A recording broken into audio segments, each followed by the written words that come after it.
ओम शांति। भगवत गीता श्लोक क्लास में आज बेसिक कोर्स का टेस्ट है और बेसिक कोर्स के टेस्ट के लिए टॉपिक है भगवान सर्वव्यापी नहीं है।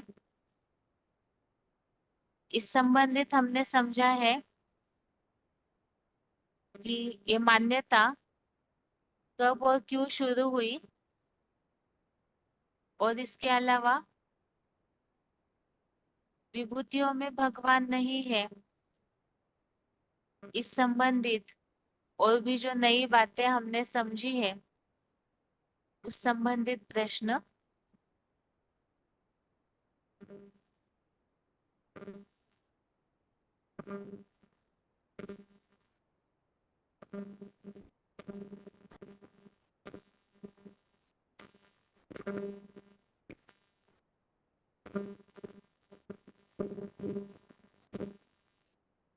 पहला प्रश्न है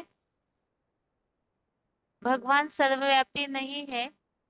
इस संबंधित भगवत गीता में किस श्लोक में उल्लेख आया हुआ है? कौन अनम्यूट है?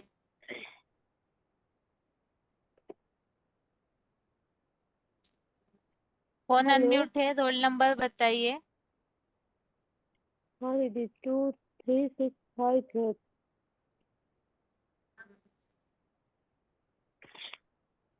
क्या बताना है दीदी? सर्वव्यापी नहीं है इस संबंधित गीता का श्लोक।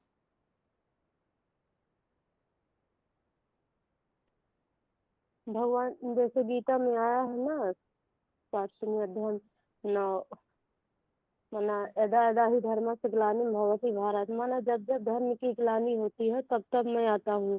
तो जो यदि भगवान सब में है तो पहले से ही मौजूद है, तो पहले से तो यहाँ नहीं है, तो यहाँ इसमें आया है कि जब जब धर्म की, माना हर हर कल्प में जब धर्म और अधर्म की वृद्धि होती है तब मैं आता हूँ।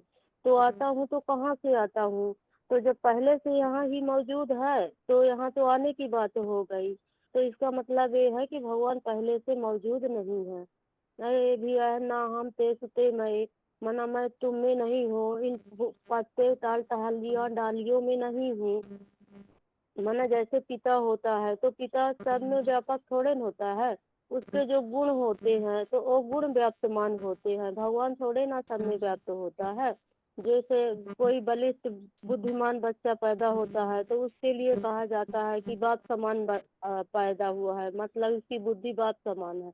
उसी प्रकार भगवान तो ऊंच से ऊंच है, तो नीच से नीच में कैसे आएगा?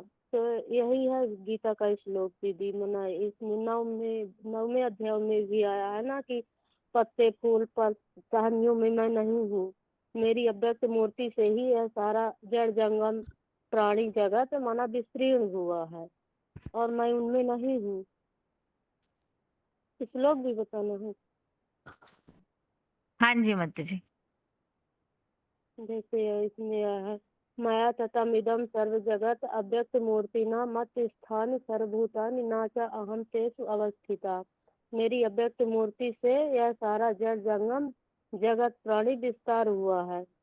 फिर मतलब मैं सर्वव्यापी नहीं हूँ, ये सब मेरे में ही समाये हुए हैं। साकार में ठीक है माता। निराकार मना इसमें बात है। ठीक है माता जी। ठीक है दीदी। हाँ जी। अच्छा। अगला प्रश्न है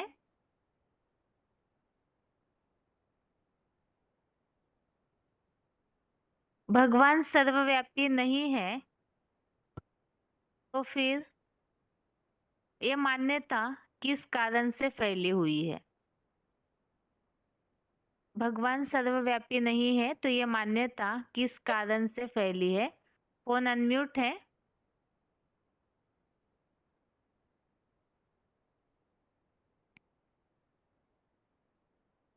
कौन अनम्यूट है किसी का?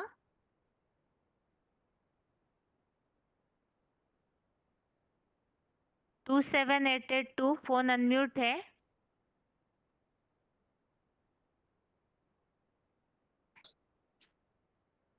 आगे फोन अनम्यूट है 27058।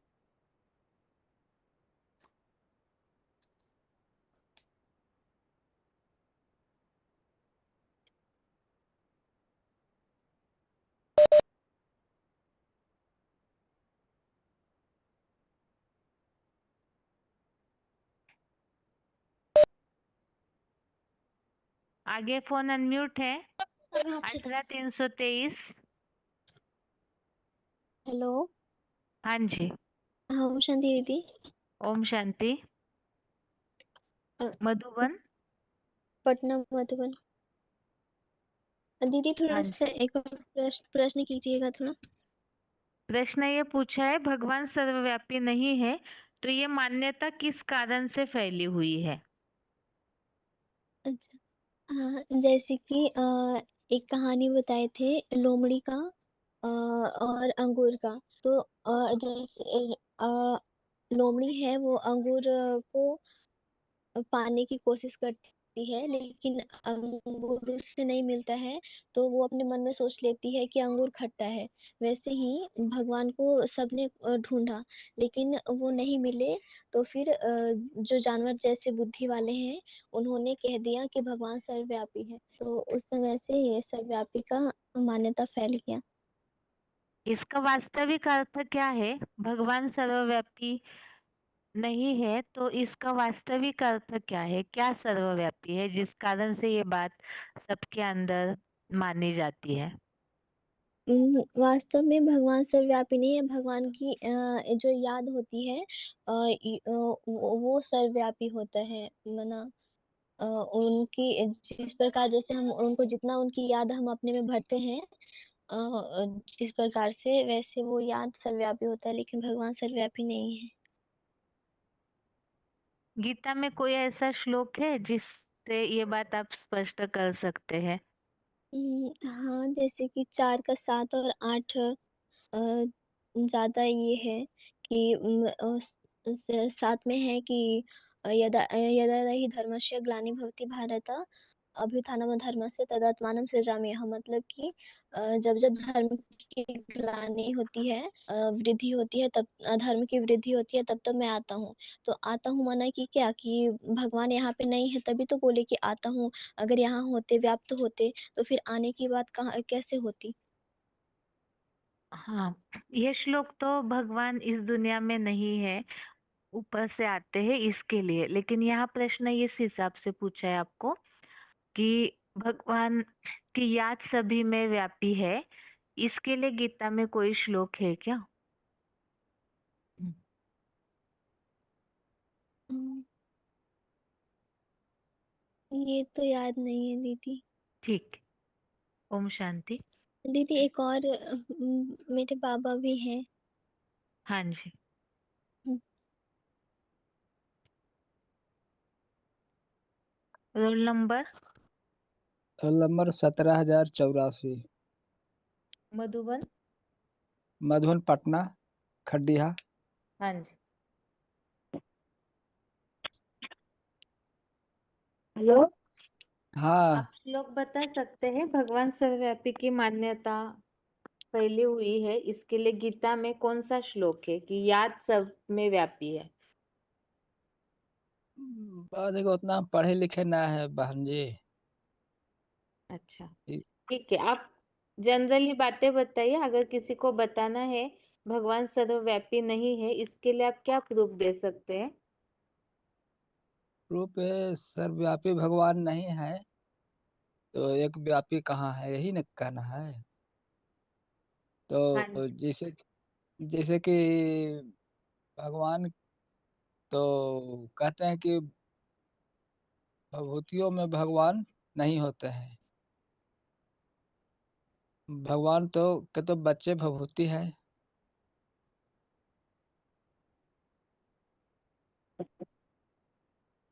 हाँ जी। और नहीं, आप जनरली भक्तों को हिसाब से बताइए। क्या बताएंगे आप? जो सर्वव्यापी का चित्र है ना, उस हिसाब से बताइए। चलो पता है। बच्चा जैसे कि बाप नहीं हो सकता है। बच्चा बच्चा है, बाप बाप है। बाप का गुण उसमें होता है।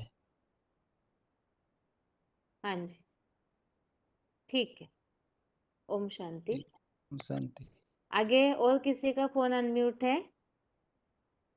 हेलो हेलो हाँ बेबी, जी।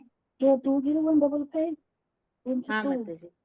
कितने दिन माता जी कितने आप दिन बताइए, कल के बेबी? क्लास में आपने जो समझा उसे सार में बताइए। ज्यादा लंबा टॉपिक नहीं, कोई भी एक टॉपिक बताइए।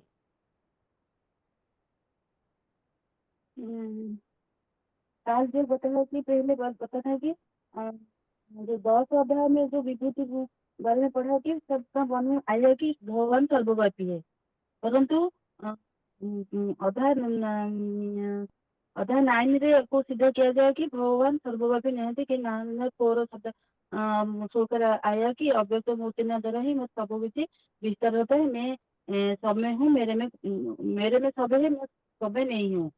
इसीलिए ये जो बात होता है, फिर भी ये साबित होता है कि 9 का 2 का श्लोक में आया कि जो राज विद्या जो राज विद्या मैं सिखाती हूँ, ये प्रत्यक्ष आकर सामने बैठकर मेरे बच्चे सम्मुख सुनते हैं। तो ये तो सर्वव्यापी जो होती है, सबको तो ये राज ज्ञान होना चाहिए, लेकिन होता नहीं। तो ये संसार जो दुनिया रे ये जो फैलाती है कि न जान से भगवान को यथार्थ रूप से नहीं जानते तो दुर्गति की पाते हैं और अधर्म बढ़ जाता है। अधर्म माना क्या है और धर्म माना क्या है? जब अगर भगवान को सर्वव्यापी बोल दिया है, आत्मिक स्थिति नहीं है तो कलियुग अंत में सब बुद्धि हीन हो जाती है। इसीलिए सबको गति सब भाव में भगवान होती है, तो इसको मन में आया लेकिन ये जो दुर्गति आता है, ये दुर्गति कहाँ से शुरू होता है? धर्म माना और धर्म क्या है? धर्म माना धर्म धारणा करना, धर्म भी धारणा करना माना जब मन चंचल होता है, मन चंचल होता है और पर धारणा क्या होता है ना, अधर्म हो जाता है, देह भर का कर्मकांड आ जाता है। और जो मन स्थिर एकाग्र होता है, एक से ध्यान लगता है, इसका अर्थ में धर्म होता है और आत्मस्थिति का पावर बढ़ जाती है। और ये जो अधर्म आ जाता है और अधर्म का कर्मकांड लेकर मनुष्य को आपस में लड़ाई झगड़ा शुरू हो जाता है। तो ये लड़ाई झगड़ा शुरू होता है तो क्या है ना, अनेक प्रकार मनामनांतर होता है। तो इसीलिए वो भगवान असली आत्मागत स्थिति नहीं है, तो इसीलिए भगवान से बुद्धि इधर उधर भटकता है। वो निर्णय नहीं पता है क्या असली है क्या नकली बात होता है।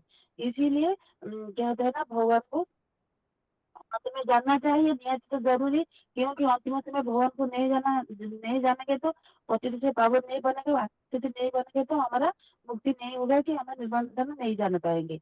इसीलिए क्या है कि सर्वव्यापी का मूल बात इसीलिए हो जाता है और सब वो क्या होता है सर्वव्यापी भी कहने लगे, तो ये बड़ी भूल बात हो जाता है मनुष्य का बुद्धि में। तो ये जो ग्लानि अंत में होता है, कलियुग अंत में सबका क्या कहते हैं ना, सर्वव्यापी कहकर सर्वव्यापी व अज्ञान अंधकार दलदल में फंस जाती है। ये दलदल में जो फंस जाती है, ये अधर्म को धर्म को आने के लिए भगवान क्या करते हैं ना, सृष्टि पर आते हैं और यार उपाय बताती है। क्या बताती है? ना जो हमारा जो भारत सोमनाथ वैसे था, ताकि हमें हमें पहले जो आत्म स्थिति पर थे, अभी क्या है ना, अब ये सब भूल गया जाने के कारण भगवान को सर्वव्यापी भी कहा दिया। जैसे सर्वव्यापी कहा दिया तो भगवान को वो जो होता है ना, ये तो समय देखा ही पड़ेगा, तो क्यों देखा नहीं पड़ता है? भगवान तो आते हैं सुख शांति देता है, अशांति क्यों होता है? भगवान तो कहते हैं कि मैं सदगति करता हूँ। क्या शब्द सदगति करते हैं? सदगति का अर्थ भी कहीं समझ नहीं पाती है। आज भी जो मुदली पॉइंट हमें अमृतगढ़ पे चलते हैं, सब सर्वव्यापी पहले जो ज्ञान दिया है भगवान पर वो कर्तव्य कोई जानते नहीं, इसीलिए सर्वव्यापी कह देकर भ्रमित होती है और अधर्म कर्मकांड करती है। इसीलिए भगवान अगर बोलती है जो औषध की दलदल में फंस जाते हो, हमको यहाँ को निकलना पड़े। हमारा क्या है कि देहवान से हमारा ये अधर्म कर्म बढ़ जाते हैं। तो 3 का 37 को भी बोला है कि सुधर्म निधर्म स्वयं परधर्म भाव, परधर्म माना है शारीरिक धर्म, बस शारीरिक धर्म ही हमारा अधर्म बढ़ जाता है, बस कर्म का हमको दुख देता है। आत्मा गुण होता है क्या ना, निर्विकारी, तो हमें 5 विचारों को दूर कर पाते हैं। इसीलिए हमारा सर्वव्यापी ज्ञान नहीं कहेंगे, क्योंकि एक बात से रखना है, हमारा मन चंचल नहीं होता है, स्थिर होता है, हमारा बुद्धि क्षण होता है नहीं। तो हम सब एक बाबी में मनोबुद्धि लगाती हूँ। परंतु कलयुग में सबका बुद्धि तो क्षीण हो जाता है, इसीलिए सब क्या करना, हाँ शिव हम कहकर बढ़ जाती है। इसके शिव हम कह के बढ़ती है, किंतु शिव हम का अर्थ नहीं समझते ये भगवान को यथार्थ कर्तव्य क्या है, गुण क्या है ना, ये यथार्थ दलदल से फंस जाती है। इसीलिए भगवान गीता में स्पष्ट बताती है कि जब दलदल में फंस जाते हो, मैं आता है तो तुमको दलदल में उठाती हूँ। ये 4 अध्याय भी बोलती है कि यदा यदा धर्मस्य ग्लानिर्भवति भारत अभिधानम सिद्धम अहम परम आत्मा सिद्धम अहम। तो मैं जब आत्मिक स्थिति में आकर जन्म लेती हूँ, फिर भी 4 स्पष्ट किया कि मैं क्या करता ना, मेरा प्रकृति के प्रकृति ओम का शांति आधार दीदी। लेकर जन्म लेता हूँ। ये तो समय नहीं है। हेलो जी। ठीक है। ओम शांति दीदी। हाँ, भुवनेश्वर के माता जी, आप है ना, मैटर आप बहुत अच्छे से बताते हैं, लेकिन बस आपके शब्द या जो बात आप बता रहे हैं, हाँ, हाँ, जैसे ठीक से नहीं उड़ीसा जान रहा है, वाले हैं इसीलिए तो तो आपकी नेटवर्क प्रॉब्लम होता है। हाँ हाँ, नेटवर्क वही तो होता नहीं है, है, मतलब कट भी आता है। आपकी, देखिए आपको थोड़ा और इसके पहले भी बताया था, हिंदी की और अच्छे से थोड़ा हाँ प्रैक्टिस कीजिए मतलब। अभी जैसे कि अगर बंगाली या उड़िया वाले लोग हैं तो आपकी बात को समझ पा रहे होंगे, लेकिन इसके हाँ, अलावा दक्षिण यही भारत होती है। या हिंदी वाले तो मुझे नहीं लगता कि समझ पा रहे होंगे। तो आप इस हिसाब से अपनी हिंदी की प्रैक्टिस कीजिए, ठीक है ना। नहीं कैसे जो ये लैंग्वेज किससे बोले थे, माता संगठन पे ऐसे बोलते बोलते चलेंगे चलेंगे, नहीं तो वो आपको हिंदी चलेगा, बोलने वो लगता तो है जैसे भाई, ये बोलेंगे ही, कुछ ज्यादा। क्योंकि वो उड़ीसा वाले हैं, उन्हें तो सब चलेगा ही हाँ चलेगा। लेकिन देखिए हाँ हमें हाँ, तो वही ज्ञान, बात देखिए होती है। बात तो समझिए, हमें ज्ञान नए लोगों को समझाना है। तो नयों हाँ, को तो क्या कुछ करना भी है। पता नहीं होता है एबीसी। तो उस हिसाब से हम्म, आपको अपना स्पीड थोड़ा सा ठीक करना होगा, और उच्चारण में स्पष्टता होनी चाहिए। अभी सारी बातें हमें पता है, इसलिए आप क्या बोल रहे हैं वो बात समझ में आ रही है। पकड़ लिया। लेकिन नयों के हम्म हिसाब से, हाँ, नए लोगों को वो ऐसे होगा, फिर वो सुन तो लेंगे आपकी बात, लेकिन फिर ग्रहण नहीं हम्म कर पाएंगे। तो अगर कोई ज्ञान में निकलने वाले हैं तो ये सोचेंगे इनकी बात तो समझ नहीं आ रही है हमें। तो इस हिसाब से थोड़ा सा और आप ठीक कीजिए। अब उड़ीसा वाले हैं तो आपको ठीक ही है बोलेंगे, लेकिन यहाँ देखिए अगर और वही किसी बात। को हिंदी वालों को पूछे तो हमें नहीं लगता वो हाँ बोलेंगे इस तरह।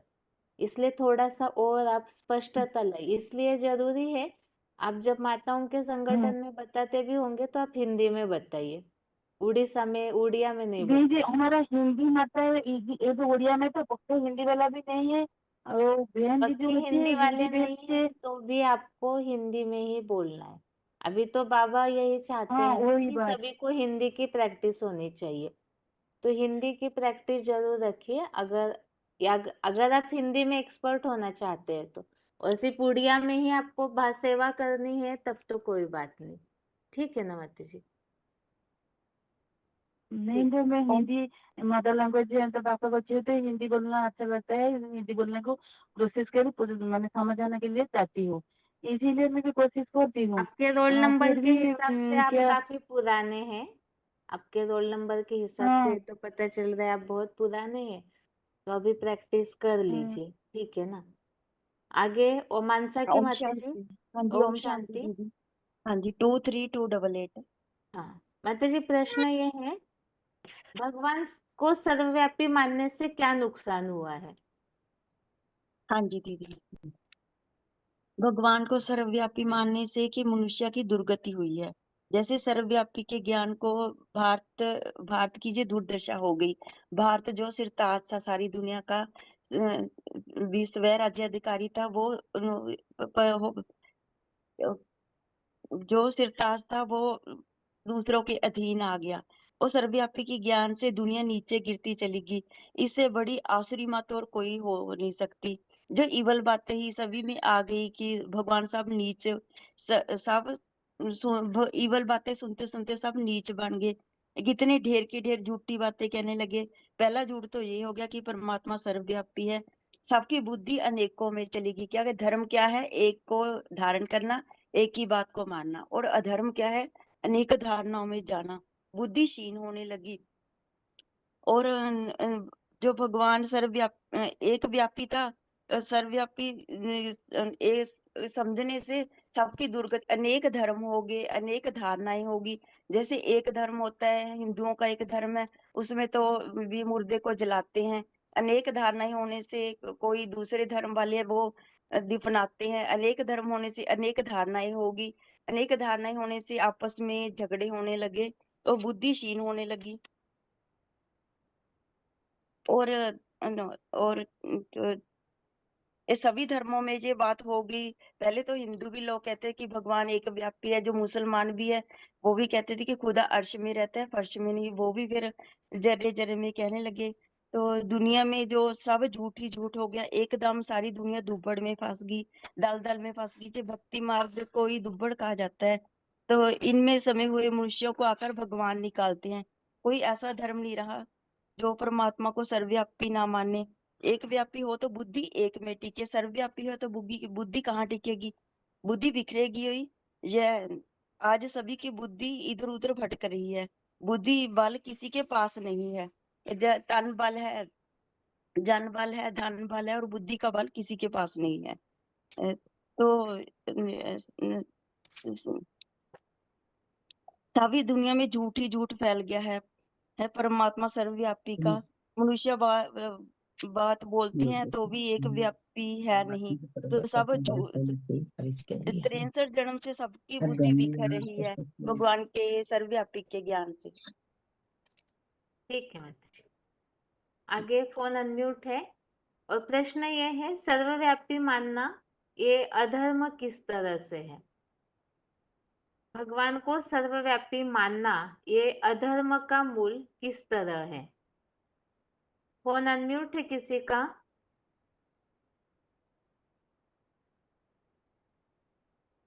भगवान को सर्वव्यापी मानना ये अधर्म का मूल कैसे है? आगे फोन अनम्यूट है किसी का? हेलो, ओम शांति दीदी। ओम शांति। हाँ जी दीदी। जी, अधर्म तो है ही है, क्योंकि जब बुद्धि बिखर जाएगी, एक में फिर एकाग्रता नहीं होगी, हम कैसे याद करेंगे? बुद्धि भी क्षीण होगी, मतलब दुनिया का पतन होता है ना। अनेक मतलब उसको सर्वव्यापी समझने से दुनिया का भी पतन होता है, भारत का तो होता ही है, सभी का पतन होता है। दीदी क्वेश्चन दोबारा रिपीट कीजिए। प्रश्न ये है, सर्वव्यापी मानना ये अधर्म कैसे है? हाँ जी, अधर्म तो धर्म का मतलब होता है एक को धारण करना, एक की याद में टिकना। तो अधर्म होता है कि अनेक मतांतरों में जाना। तो जब अनेक मतों में जाएंगे तो बुद्धि भी एकाग्र नहीं होगी, मन भटकेगा, किसको याद करना है, तो किसकी याद से हमें पावर मिलनी है वो नहीं पता चलता ना। बुद्धि भटकने से बुद्धि भी क्षीण होती है, बल भी क्षीण होता है, और अनेक होने से ही भारत का भी पतन होता है, क्योंकि जो पहले सिरताज था अभी मोहताज बन गया है। ये अधर्म ही है। और जैसे बच्चे का होता है कि बच्चे को कहते हैं ना कि अधर्म की बाप और बेटा एक समान, मतलब गुण हो सकते हैं व्यापक लेकिन वो विस्तार से उसमें नहीं हो हो सकता, जाती है पिता जब मैं उसमें आता नहीं हो हूँ। सकता। भगवान को तो सर्वव्यापी ये कहना भी हो धर्म। गया अधर्म। और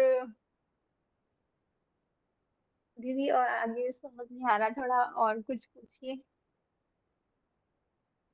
ठीक है माता जी, सर्वव्यापी मानने से क्या नुकसान होता है ये बताइए। हाँ जी दीदी, सर्वव्यापी मानने से यही है कि बुद्धि एकाग्र नहीं होती है, मन भटकता है इधर उधर। तो एकाग्र नहीं होंगे तो हमें शक्ति भी नहीं मिलेगी, किसी में बल नहीं आएगा। तो अभी इसीलिए दुनिया इतनी पतन में जा रही है, लड़ाई झगड़े हो रहे हैं, धर्म के नाम पे अनेक धर्म बन रहे हैं, धर्मों के नाम पे लड़ाई झगड़े हो रहे हैं। अगर एक को जानेंगे, सभी एक को मानेंगे, तो मतलब जो वसुधैव कुटुंबकम तभी बनेगा जब सब एक को जानेंगे, पहचानेंगे, याद करेंगे। तो मतलब कि अनेक के कारण ही, सर्वव्यापी कहने के कारण ही बुद्धि भटकी है। और हर एक में तो भगवान हो भी नहीं सकता। अगर होता तो सबके अंदर फिर भगवान के जैसे गुण तो है नहीं। सारी दुनिया में तो अवगुण ही भरे हुए हैं। ठीक है माता जी। ओम हाँ जी। शांति। आगे फोन अनम्यूट है किसी का? डिस्प्ले में नंबर नहीं दिख रहा है जिनका नाम एल से शुरू हो रहा है, लास्ट में डी है, शुरुआत में एल है। हाँ जी, ओम शांति। रोल नंबर बताइए माता जी। 13489 हाँ जी। पुणे 1। भगवान को सर्वव्यापी मानना ये अधर्म कैसे है? क्योंकि भगवान अगर सर्वव्यापी होता तो भगवान को, क्या प्रश्न एक बार, भगवान को सर्वव्यापी मानना ये अधर्म कैसे हो गया? क्योंकि एक को मानना ही धर्म है, क्योंकि एक में अगर बुद्धि टिकेगी तो बुद्धि एकाग्र भी होगी और भगवान की याद से हम सुख शांति में रह सकते हैं। अगर अधर्म बढ़ जाता है, क्योंकि भगवान को सर्वव्यापी करने से अधर्म में बढ़ जाता है, दुख अशांति हमारे जीवन में आती है तो अधर्म बढ़ता है। हाँ जी। ठीक है, कल के टॉपिक में हमने जो बातें समझी थी उसे सिर्फ लिंक बता सकते, क्या क्या समझा था कल हमने? किसमें? कल के क्लास में सर्वव्यापी की बात के लिए क्या क्या समझा था? आपको जो समझ में आया उसे शॉर्ट में बताइए। भगवान तो सर्वव्यापी है ही नहीं। अगर भगवान सर्वव्यापी नहीं है, क्योंकि सर्वव्यापी से दुख अशांति जीवन में आती है। अगर भगवान सर्वव्यापी नहीं है, ये सिद्ध कर सकते हैं, क्योंकि भगवान एक में ही आता है। अगर भगवान एक में आते हैं तो सुख शांति मिलती है। भगवान अनेकों में रह गए तो हमारा मन एकाग्र नहीं होगा, भटक जाएगा। माने हम किसको किसको याद करेंगे, अनेकों को याद करेंगे तो हमारी बुद्धि बिखर जाएगी।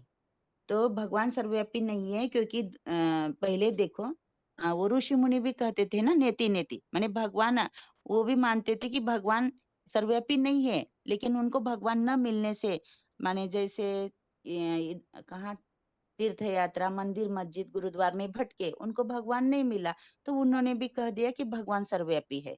लेकिन उन्होंने पहले तो ये कहा कि भगवान सब में नहीं, उनको हम नाप नहीं सकते, माने उनकी थोड़ा थोड़ा किया मैंने दीदी वो क्लास, इतना नहीं किया, जाते जाते बस में तो भी बता सकती हूँ। क्योंकि भगवान नेति नेति, वो जो ऋषि मुनि कहते हैं नेति नेति, माने भगवान सब में नहीं है, पहले कहते थे। लेकिन बाद में उन्होंने भी, उनको भगवान नहीं मिला ढूंढने से। कहाँ ढूंढा उन्होंने? तीर्थ यात्रा पर, मस्जिद मंदिर गुरुद्वार में, तो कह दिए कि भगवान सर्वव्यापी है। पहले से मान्यता नहीं थी भगवान सर्वव्यापी की, बाद में मान्यता पड़ी। और क्या बोल रहे थे दीदी? हेलो हेलो हेलो दीदी। हाँ माता जी। हाँ, और थोड़ा एक बार बोलिए, क्या पूछ रहे थे? अधर्म बढ़ गया ना? भगवान, हाँ, हाँ जी, अधर्म कैसे है?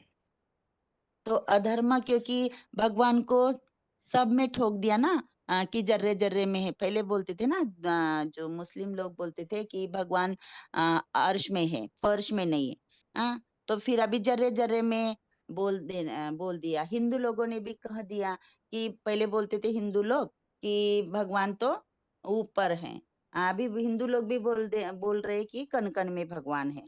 माने पहले मान्यता नहीं थी कि भगवान को सब में है ये करने की। लेकिन अब जो बिखर गए, सब में इधर उधर बुद्धि भटक गई, तीर्थ यात्रा मंदिर सब भटक गए, तो अब उनको समझ में नहीं आता कि भगवान कौन है, इसलिए सब में ठोक दिया, तो इसलिए अधर्म बढ़ गया। माने भगवान को सर्वव्यापी कहना ही ये अधर्म है। अगर भगवान को एक में व्यापक, एक में पहचानेंगे, तो धर्म रहेगा। धर्म माने क्या? धारणा, सच्चाई की धारणा। जो अनेक धर्म में अनेक परंपरा होती है, अनेक रीति रिवाज होता है। तो अगर एक को मानेंगे तो एक रीति रिवाज, एक परंपरा होगी, एक राज्य, एक भाषा होगी, एक सब होगा। लेकिन अनेकों को मानने से क्या होता है कि मन भी भटकता है, बुद्धि का बिखराव भी हो जाता है, और बुद्धि को सुख शांति भी नहीं मिलती। इसीलिए भगवान एक व्यापी ही है, लेकिन उनको पता नहीं, इसलिए सर्वव्यापी कहते हैं, इसलिए अधर्म बढ़ गया। मैंने भगवान की ग्लानि कर दी कि भगवान सब में है। यही बड़ा अधर्म है कि सब में ठोक देना। इसलिए गीता में 90 अध्याय के 4थे श्लोक में आया है ना कि मैं सब में नहीं हूँ, मेरे में सारे पत्ते, फल, टहले म्हणजे टालिया सब मेरे में है, लेकिन मैं सब में नहीं हूँ, क्योंकि मैं सृष्टि का बीज हूँ। सृष्टि का बीज से सारा वृक्ष तैयार होता है, लेकिन बीज में सब पत्ते समाये जाते हैं, बच्चे समाते हैं, लेकिन बच्चों में बाप नहीं है। इसीलिए ये अधर्म कर दिया कि भगवान सब में है, इसलिए ज्यादा परमात्मा सर्वव्यापी ये कहने से अधर्म हो गया। धर्म तो ठीक ये है। होना धर्म तो ये होना चाहिए कि भगवान एक व्यापी है। तो एक व्यापी है तो वो कहाँ किस में है, वो एक में ही कैसा व्यापक होता है, एक में ही कैसा आता है, ये हमें सिद्ध करना है। ठीक है माता। तो थोड़ी ज्यादा अच्छे से पढ़ाई करूंगी तब अच्छे से बता। हाँ ठीक है माता। आगे और किसी का फोन अनम्यूट है? फोन अनम्यूट है आगे किसी का? ओम शांति दीदी। हाँ जी। जी आपने पूछा था कि धर्म कैसे फैलाइए, तो बाबा ने कल बताया था एकज भूल जो होती है यह अधर्म का मूल बीज है। भगवान को सर्वव्यापी मानना यह सबसे बड़ा अधर्म है। यह अनेक धारणाओं में भटकना, यह सभी धर्मों की यही मानता है कि भगवान कण कण में व्यापी है, जर्रे जर्रे में समाया हुआ है। यह सबसे बड़ा अधर्म है, जबकि भगवान एक व्यापी है और ये मन की जो शक्ति है वह क्षीण होती है, दुर्गति होती है। यही सर्वव्यापी एक दलदल का मतलब कारण है।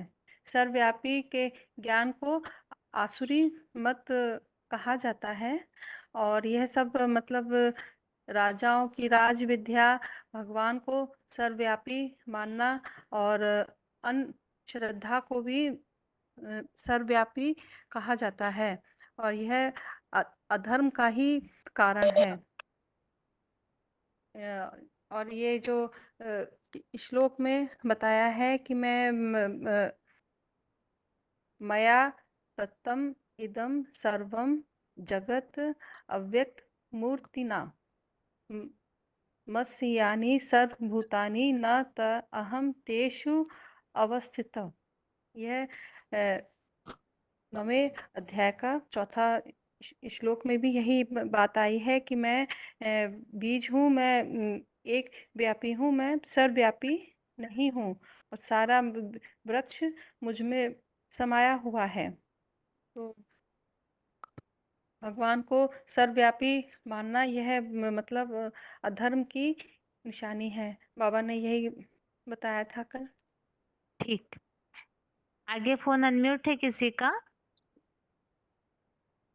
20291 फोन अनम्यूट है। हेलो, ओम हाँ शांति जी। दीदी।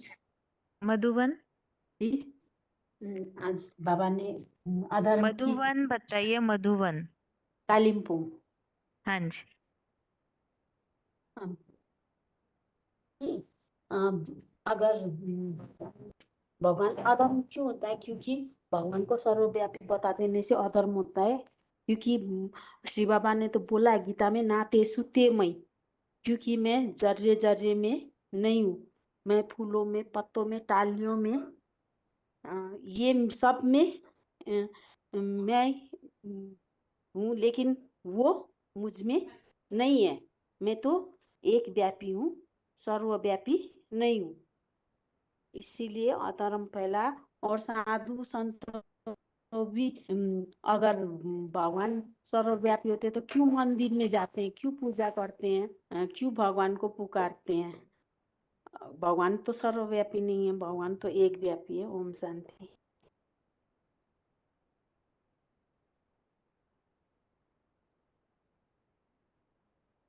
ओम शांति। क्या हुआ दीदी?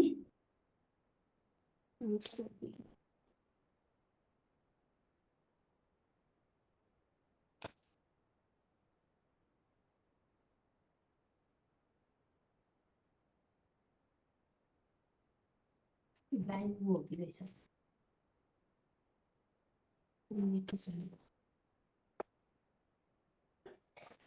नीट गए ना। हेलो हेलो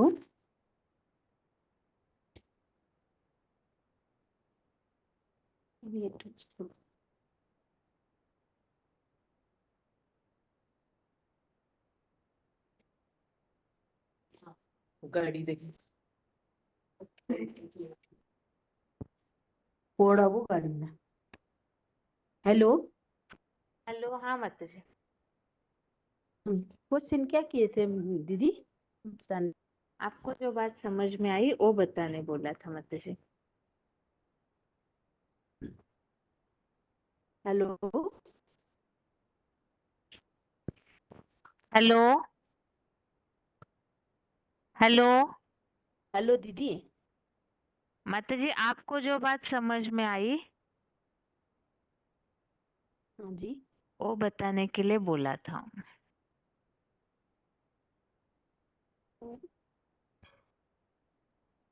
बोला था लाइन पता नहीं क्या हुआ। ओ, हाँ ठीक है माता जी, हो गए आपके। आगे और किसी का फोन अनम्यूट है?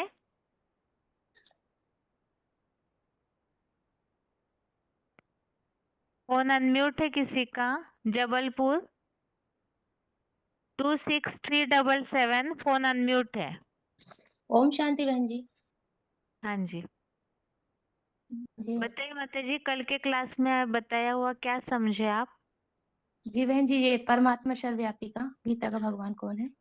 हाँ, कल जो समझाया है वो क्या क्या समझे वो बताइए। ये समझाया था कि भगवान को, जैसे गीता का भगवान कृष्ण नहीं है, तो ये बताया कि भगवान सर्वव्यापी नहीं है, तो उनको ढूंढा तो वो कहीं नहीं मिले। कह दिया कि कण कण में है, कण कण में है। कोई भी मतलब कि जैसे अपने पिता को कहता है ना कि पिता को कहा कि गधा नहीं है, कुत्ता नहीं है, बिल्ली नहीं नहीं कह सकता है। तो लेकिन मनुष्य ने भी सभी सभी को ये पिताओं का भी पिता है जो ऊंचे से ऊंचे भगवान है को मानकर सबसे बड़ी भूल की है, जिसका दुष्परिणाम मनुष्यों का बुद्धि योग भटक गया है, और साथ में ही भगवान की गिलानी करने के कारण सबसे ज्यादा पतन हुआ है। और कहते हैं भगवान सर्वव्यापी की मान्यता कैसे शुरू हुई? तो वेद में भी लिखा है, वेद में भी है। तो उसमें लिखा है कि हे भगवान, हम सर्वव्यापी नहीं नहीं मानते थे, लेकिन अब मानने लगे हैं। तो द्वापर से ही पहले मतलब कि इतना दुख नहीं था। जैसे मनुष्य जन्म मरण के चक्र में आते गए तो दुख बढ़ने लगे, अवस्थाएं नीचे गिरने लगी, तो भगवान को ढूंढने लगे। तो भक्ति मार्ग में शुरू हो गया कि जब से भगवान नहीं मिले, तो ऋषि मुनि साधु सन्यासी ने भी मनुष्यों की तुलना में अपने महान कहलाने लगे। ऋषि मुनि भी महान कहलाने लगे। जो तो वो भी मनुष्य जो है, तो जन्म मरण के चक्र में आते आते, और ऐसे जो जन्म मरण के चक्र में आने वाले हैं, वो भी भगवान का अंत नहीं पा सकते हैं। तो भगवान स्वयं आकर अपना परिचय देते हैं, उनका भी परिचय देते हैं। स्वयं जो मनुष्य मात्र हैं, वो अपना परिचय नहीं दे सकते हैं। तो द्वापर से ही ऋषि मुनि साधु सन्यासियों ने भी कह दिया। उन्हें भी समझ में नहीं आता है कि वो मतलब भगवान को ढूंढते हैं तो नहीं मिलते हैं। तो उन्होंने भी कह दिया नेति नेति कि भगवान नहीं मिला, तो उन्होंने भी सब में मतलब फैला दिया कि भगवान सर्वव्यापी है। पर भगवान पहले जब सर्वव्यापी नहीं थे तो भगवान का आदि मध्य अंत नहीं जानते थे। भगवान क्या कारण से नहीं मिल रहे हैं, तो वही मतलब जानते हैं। इसलिए जब बहुत ढूंढने पर भगवान नहीं मिलते हैं, तो फिर वो मनुष्यों ने भी भगवान को करके जो साधु सन्यासी ऋषि मुनि है, तो उन्होंने भी भगवान को सर्वव्यापी बता दिया। जैसे कहानी में बताते हैं ना, लोमड़ी और अंगूर की, कि बहुत ऊंचे पेड़ पर अंगूर लगे हुए हैं, तो लोमड़ी उन अंगूरों को नहीं मतलब कि पाती है। तो लोमड़ी अपने आप को समझने के लिए कह देती है कि अंगूर खट्टे हैं। इसी तरह से द्वापर युग में भी मनुष्यों ने बहुत ढूंढा तो भगवान नहीं मिले, क्योंकि मनुष्य भगवान को नहीं ढूंढ सकते हैं। भगवान तो बहुत मतलब ऊंचे से ऊंचे हस्ती है। जब उनका अंत ऋषि मुनि साधु सन्यासी को नहीं मिला, तो फिर वो हार मानकर इसी तरह से बात को फैला दिया। भगवान को पाने की कहीं दरकार नहीं है, तो वो कण-कण में वास करते हैं। लेकिन अंगूर खट्टे नहीं थे। जानवर जैसे लोमड़ी सोचती थी भगवान सर्वव्यापी है। किसी ने जानवर में, मनुष्य में बुद्धि इतनी यानी इतनी सोच नहीं सकते, क्योंकि ऊँचे से ऊँचे भगवान हैं, वो मनन चिंतन नहीं कर पाते हैं। इस तरह से द्वापर युग से ही मान्यता शुरू हो जाती है, क्योंकि दुःख भी बहुत बहुत हो जाता है। मनुष्य को भगवान की आवश्यकता भी पाने की मतलब लालसा शुरू हो गई है, लेकिन भगवान नहीं मिला तो भगवान को कण-कण में व्यापी मान लिया है। जैसे हिंदुओं में भी कहते हैं अल्लाह ऊँचे से ऊँचे है, यही समझते थे, लेकिन धीरे-धीरे उन्होंने भी भगवान को जर्रे-जर्रे में कह दिया है हिंदू नहीं, और मतलब मुसलमान। जी, मुसलमान है सॉरी मुसलमान भी कह दिए, मतलब कि अल्लाह ऊँचे से ऊँचा है, यही समझते हैं कि उन्होंने भी धीरे-धीरे उन्होंने भी भगवान को जर्रे-जर्रे में कह दिया है। ऐसे ही हिंदू लोग मतलब कि पहले मतलब कि भगवान को सर्वव्यापी यानी एक व्यापी मानते थे, एक शिव की पूजा करते थे। अब उन्होंने भी सब में कह दिया कि भगवान सब में सर्वव्यापी, लेकिन भगवान सर्वव्यापी नहीं है, भगवान की याद सब में व्यापी है। ओम शांति बहन जी। आगे फोन अनम्यूट दो। Network hello. आवाज कट हो रहा है। हाँ ठीक है, अभी आया। कल जो समझा है उससे बताइए। हाँ, भगवान को मेन सर्वव्यापी बातें इस तरह से बताइए जो सभी को समझ में आए। हाँ जी, कोशिश करता हूँ। भगवान को सर्वव्यापी मानना ये सबसे बड़ा अधर्म है। और सबसे बड़ा अधर्म क्या है ना, धर्म क्या है ना, एक व्यापी भगवान को यथार्थ रूप से जानना चाहिए। 1% भी कम जानकारी हुई तब हमको नीचे गिरना पड़ेगा। ये सबसे बड़ी पढ़ाई है और पहचान की बात है। पहले विभूति युग में भगवान सर्वव्यापी है, इस बीज का उत्पन्न हुआ है। इसीलिए त्रिकालदर्शी शिव सुप्रीम सूर्य को पहले ही पता था कि मनुष्य कहाँ भूल करेंगे। इसीलिए 10वें अध्याय से पहले जो 9वां अध्याय है उसका नाम रखा है राज विद्या राज गुह्य। सबसे बड़ा गुह्य और गहरा राज इसमें छिपा हुआ है। वो राज क्या है ना, भगवान सर्वव्यापी नहीं है, एक व्यापी है। इसीलिए स्पष्ट किया था 9:4-5 में कि मया आत्मतमिदं सर्वं जगत अव्यक्त मूर्ति ना मस्तानी सर्वभूतानि न अहं तेसु अवस्थित। माने ये सारा सृष्टि पूरे बेहद का जो मांडवा है 500-700 करोड़ है, जितना जैविक जीव है सब मेरे अव्यक्त मूर्ति महादेव में है। और मैं उनमें नहीं हूँ, मैं महादेव में भी व्यापक नहीं हूँ, वो मेरे में है। जैसे बीज सारे पत्ते टाल टहनिया फूल सब निकलते हैं ऐसे, परंतु बीज उनमें नहीं होता, परंतु वो सब बीज में जुड़े रहते हैं। इस भाव से बाबा ने स्पष्ट किया, लोग जो कहते हैं भगवान सर्वव्यापी है वो सरासर झूठी बोलते हैं। दूसरे में बताया था कि भगवान का राज विद्या राजगुह्यम पवित्र इदम उत्तमम प्रत्यक्ष भगवम धर्मे सुसुखम कर्तव्यम अव्ययम। अर्थात भगवान को प्रत्यक्ष स्वरूप द्वारा जाना जाता है। माना ईश्वरीय ज्ञान जो है वो राजाओं की राज विद्या है, धर्मानुकूल है, अत्यंत सहज और अविनाशी ज्ञान है। परंतु श्रद्धा न करने वाले, जिसको बताया 9:3 में, अश्रद्धानां पुरुषा क्या था वो भूल रहा हूँ थोड़ा, धर्मस्यास्य परंतप परंतप निवर्तन्ति मृत्यु संसार वर्तमनि। अर्थात भगवान को सर्वव्यापी मानने वालों को दुर्गति होता है। ये नहीं, ये सबसे बड़ा अधर्म हुआ। यही सर्वव्यापी ज्ञान को भारत को चरम दुर्गति में लाई हुई। फिर भारत को ऊपर उठना है तो कैसे उठेगा? तो एक व्यापी ज्ञान को जानना पड़ेगा। सर्वव्यापी का ज्ञान आसुरी मत, जिससे दुनिया पतन की गर्त में जाकर कौड़ी तुल्य बन जाता है, सबसे जास्ती ग्लानि होती है। इस प्रकार का ये भी बात सुन करके हम क्या बन जाते हैं ना, कनिष्ठ बन जाते हैं, कनिष्ठ। तो किसी को कितना भी समझाओ भगवान सर्वव्यापी नहीं है, वो एक व्यापी है। खास संगम युग में तो एक व्यापी है ही है। लेकिन आज जो संसार जहां में हम निवास करते हैं, तो ये धर्म अधर्म की बात पर आज बहुत बड़ा सामाजिक मुद्दा बन चुका है। कैसे ना, क्योंकि समाज में जितने धर्म है उन सबका धारणा और मान्यता में भिन्नता और अंतर स्पष्ट देखने में आ रहा है। सब में एक माने जैसे कि एक प्रतिस्पर्धा देखने में आता है कि ये एक दूसरे का सिद्धांत को काट रहे हैं, अपने को श्रेष्ठ साबित करने में कोशिश में लगे हुए हैं।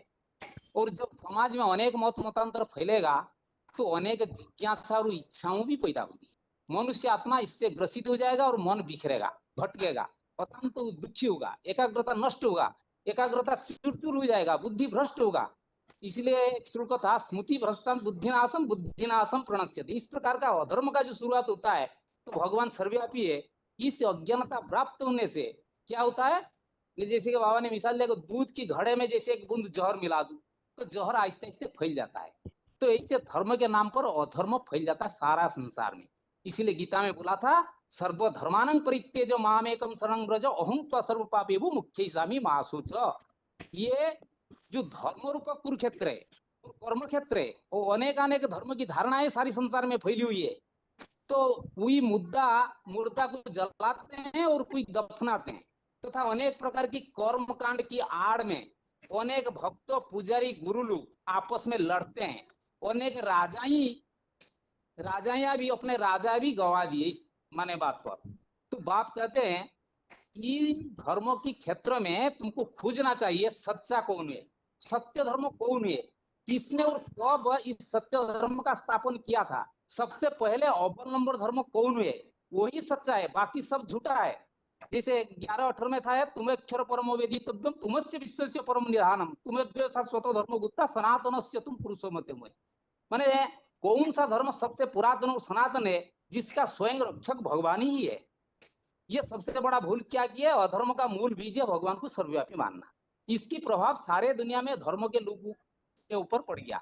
शुरुआत में जो मुसलमान लोग थे वो तो पहले ही मानते थे हाँ भगवान पर्स में रहने वाले, पर्स में नहीं है।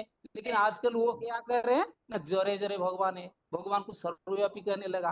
तो इससे क्या होगा, बुद्धि हमारा बंट जाती है, तो हमारा मति भ्रष्ट होता है, दलदल में फंसते। कोई कितना भी प्रयास करे, जब एक बार दलदल में फंस जाते हैं तो जितने निकलने में कोशिश करेंगे उतने वो नीचे गिरेगा। तो बुद्धि दुगुण में फंस जाता है, इंद्रिय रस में बुद्धि नीचे गिर जाता है। जो 5 अध्याय में एक श्लोक था, यही संस्पर्श सजा भुखा दुख, यही संस्पर्श सजा भोगा दुख यनयो अवंत आदंतवंत कुंतेव नोतेसु रमते बुद्ध। बुद्धिमान इंद्रिय रस में कभी माने नहीं जाते हैं, लेकिन इसका परिणाम ये होता है। तो जब अधर्म बन जाता है तो भगवान की सरासर ग्लानि होती है। जो बाप एक व्यापी होकर आता है उसे सर्वव्यापी कहकर ठीकर भीतर कण कण में ठूक दिए। सिख लोग का जो पहले भी गान था, एक सदगुरु निराकर अकाल मूर्त, फिर दुनिया में बाकी गुरु तो झूठे साबित हो जाना चाहिए। तो फिर जब सर्वव्यापक कहा दिया तो कहाँ ये तर्क संगत रहा। और सबसे बड़ी भूल बोलते हैं शिवोहम।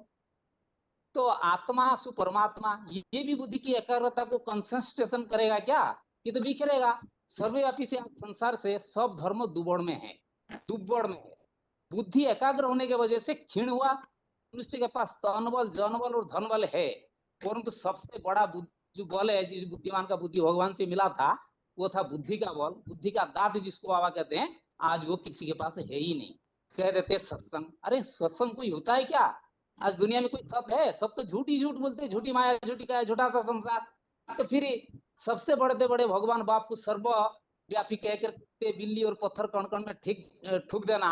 नाटक भी बनाते, कथा कहानी बनाते, सिनेमा थिएटर भी बनाते हैं, बना के रंगमंच पर अभिनय करके और भी दिखा देते हैं कि भगवान सर्वव्यापी है, देखो। तो मनुष्य की आत्मा इतना भ्रमित हो गई, बुद्धिहीन बन गया, तो उसका परिणाम क्या हुआ, आज की संसार में जो एटम बम बना करके आपस में लड़ाई की क्रांति होने जा रहा है। जो भारत सदा स्वाधीन सत्ता था वो आज क्या बन गया, मोहताज बन गया। जब ऐसा दुर्दशा होता है तो भगवान बाप को ये सहा नहीं रहा जाता है वो, क्योंकि सर्वस्व धातरम, सारा दुनिया को, सारा सृष्टि को एक अंश में टिका करके रखा है।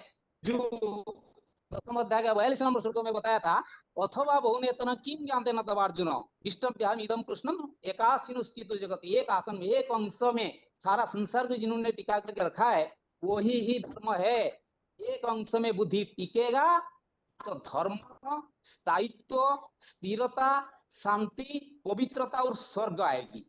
जब बुद्धि अनेक में बंटेगा तो अधर्म, अस्थिरता, दुख, अशांति, युद्ध, विभीषिका, प्रलय और नौरव नरक में मनुष्य गिरेगा। इसमें नो डाउट, निसंदेह। ओम शांति। हेलो, हाँ जी, आगे फोन अनम्यूट है। ओम शांति बहन जी। ओम शांति। हाँ, पहले धर्म सिखाने वाला एक बाप ही होता है। क्यों? धर्म कोई बोलने की चीज नहीं होती है, धारण करने की चीज होती है। जो भगवान आकर करण करावनहार के रूप में बजाता है, वो करता भी है और कराता भी है। वो मुकर्रर राम और कृष्ण की आत्मा द्वारा धर्म की बातें, जैसे कि अव्यक्तवाणी हमको देववाणी कहते हैं, धारणा की वाणी, क्या क्या चीज धारण करनी है वह सिखाता है और कराता भी है। राम के रूप में वो बच्चों से भी कराता है। सो सर्वव्यापी की बात मनुष्य अपना भगवान को ही जैसे धारण सर्वव्यापी की बात ऐसी हो गई ही जैसे कि अज्ञान रूपी दलदल में फंस गए हैं।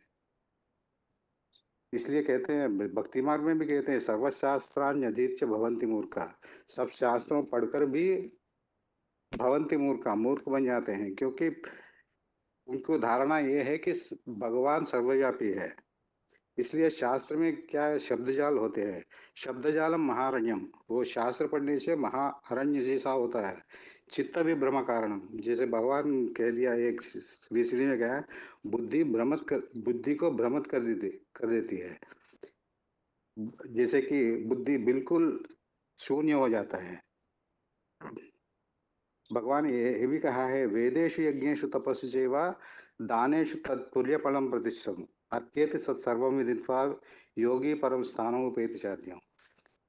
न वेद यज्ञाध्ययनेन धारणे न च क्रियाभिन्न तपोभिरुग्रैः एवं रूपम, मेरे रूप को एवं रूपम शिक्ष्य अहम नृलोके, दुनिया में कोई नहीं जानते एक सिवाय एक मुकर्रर के बिना।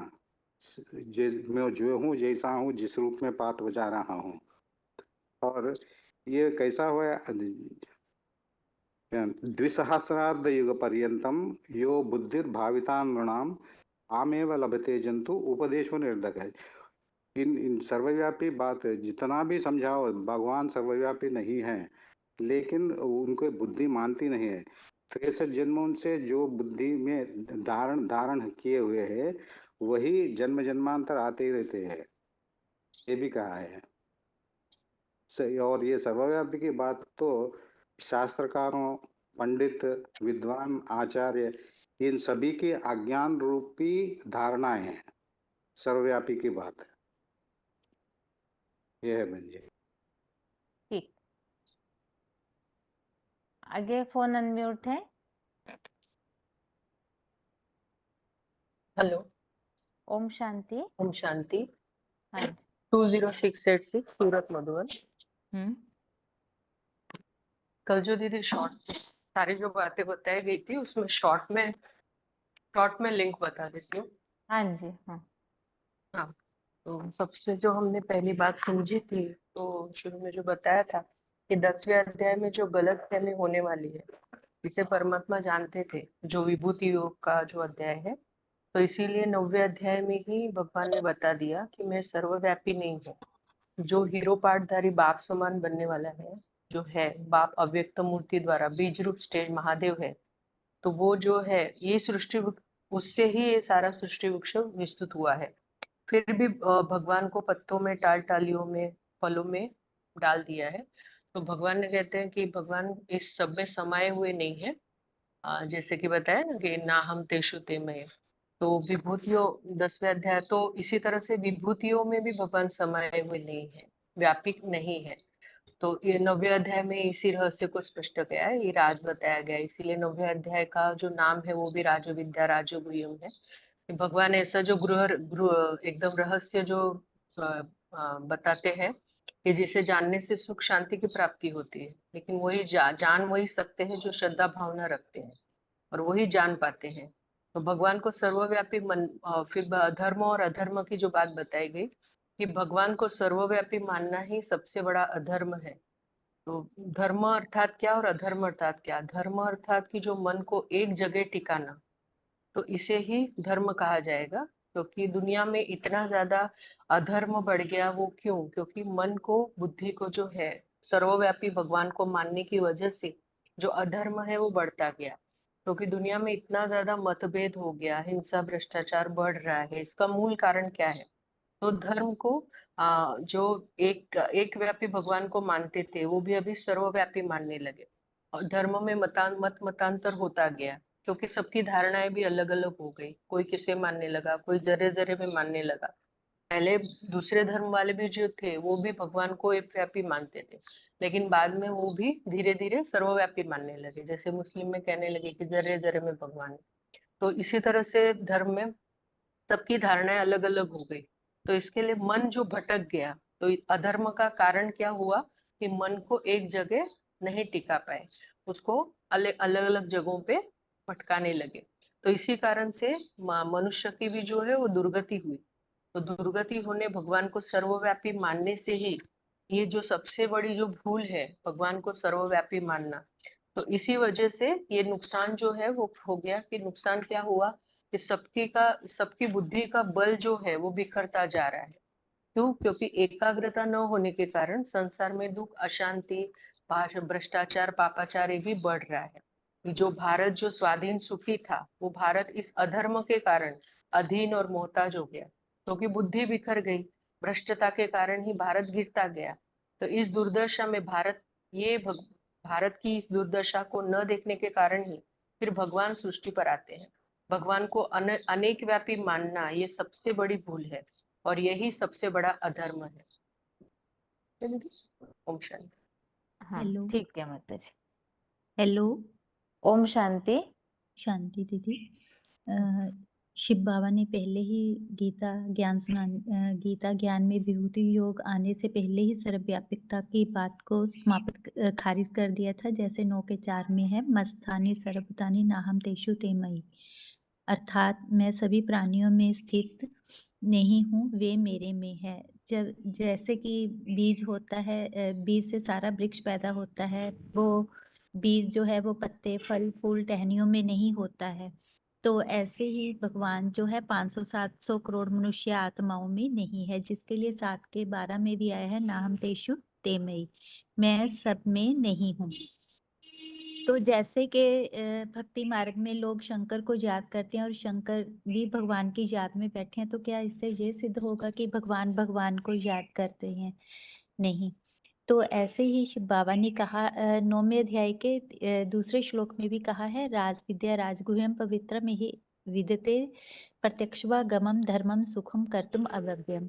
अर्थात ये राजाओं की विद्या है, राज विद्या है, रजाई का रहस्य है, सर्वोत्तम है, पवित्र है, प्रत्यक्ष जाना जाता है, धर्म के अनुकूल है और पालन करने में भी सुखपूर्वक है। तो इस तरह से भगवान ने विभूति योग के पहले ही सर्वव्यापिकता की बात को खारिज कर दिया। पर जो अश्रद्धा धारणा 9 के 3 में जैसे आया है कि जो भगवान पे श्रद्धा नहीं रखते हैं, वो भगवान को सर्वव्यापी जो मानते हैं, वो भगवान को प्रत्यक्ष नहीं पा सकते, क्योंकि सर्वव्यापी के ज्ञान से ही दुर्गति हुई है। जैसे कि जैसे जैसे हम इवल बातें सुनते जाते हैं, तो हमारी बुद्धि जो है नीचता की ओर चली जाती है।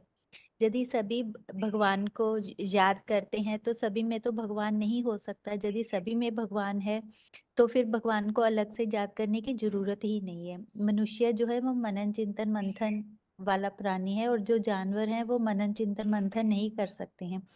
जो मनुष्य है वो वाइब्रेशन को बांध सकता है, पर प्राणी जो जानवर जो है वो नहीं बांध सकते।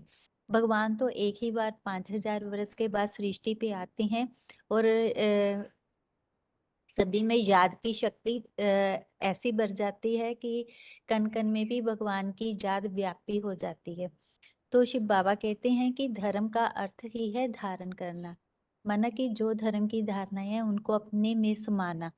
तो पर आज जो है, तो इतने धर्म हो गए हैं, उन सभी की धारणाएं जो हैं अलग अलग हैं। हर धर्म की धारणा दूसरे धर्म की धारणा को काट रही है। जैसे विष से भरे घड़े में, जैसे दूध के भरे घड़े में एक बूंद विष की डाल देते हैं, ऐसे ही सर्वव्यापिकता की जो बात है वो भी वो भी दुनिया में अज्ञानता को फैलाने में सबसे आगे जाती है। तो भगवान ने तो 18वें अध्याय के 66 नंबर श्लोक में बताया था, सर्व धर्मान परित्यज्य, अर्थात सब धर्मों को त्याग के मेरी शरण में आ जा। सर्व धर्मान परित्यज्य मामेकम शरणम व्रज, और सभी धर्मों को धर्म की धारणाओं को त्याग के मेरी शरण में आ जाओ। तो आज हर धर्म के क्रियाकांड जो हैं अलग अलग हैं। जैसे कोई मुर्दे को जलाता है और कोई मुर्दे को जमीन में दबा देता है। तो इस तरह से ये धारणाएं अलग अलग हैं, पर शिव बाबा कहते हैं कि एक ही धर्म में शक्ति है जो सबसे पुराना है। इसीलिए ही कहा जाता है कि ना सतो विद्यते भावो ना भावो विद्यते सता। और जो भी नए नए धर्म आए हैं द्वापर युग से, वो सभी इस तरह से आदि सनातन देवी देवता धर्म के आगे झूठ हो जाते हैं। तो जो अधर्म है उसका मूल बीज बताते हुए शिव बाबा ने बताया है कि सर्वव्यापकता के ज्ञान से ही हमारी बुद्धि इस दलदल में फंसी हुई है। जो सबसे बड़ी भूल है वही तो भगवान को जो सबसे बड़ी भूल है वही है भगवान को सर्वव्यापी मानना। विश्व का जो मालिक हमको बनाता है हम उसको ठिक्कर बित्तर में ठोक देते हैं।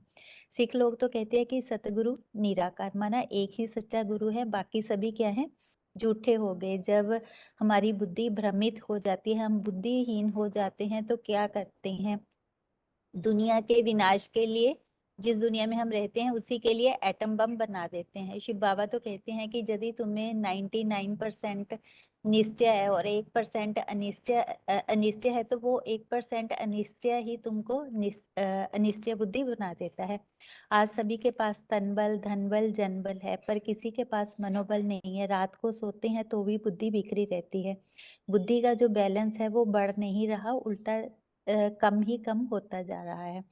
तो शिव बाबा ने कहा है कि जैसे दुनिया के लोग गीत भी गाते हैं, झूठी माया, झूठी काया, झूठा सब संसार, तो इसी तरह से ये जो जितना भी ज्ञान शास्त्रों में था, एक ही बात के कारण सारा झूठ ही झूठ बन गया है। जबकि शिव बाबा ने तो ये कहा है कि मैं सब में व्यापी नहीं हूँ, जो चौथे अध्याय के 7वें श्लोक में भी आया हुआ है, जदा जदा ही धर्मस्य ग्लानिर्भवति भारत। अर्थात जब जब धर्म की ग्लानि होती है मैं तब तब आता हूँ, माना वो सृष्टि पे नहीं है, उन्हें कहीं और से आना पड़ता है। जैसे काले बादलों से आसमान चारों ओर गिर जाता है और अंधेरा हो जाता है, ऐसे ही आज की दुनिया में हुआ पड़ा है। पर सृष्टि पर जब ज्ञान सूर्य प्रकट होता है तो ये अज्ञानता का अंधकार जो है वो विनाश हो जाता है। ठीक है ओम माताजी। शांति। हाँ, ओम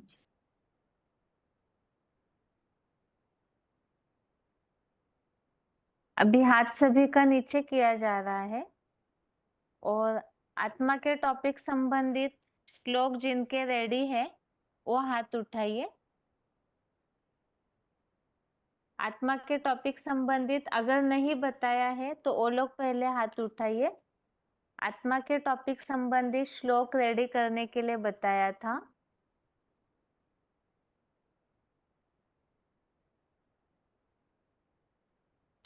फोन अनम्यूट है।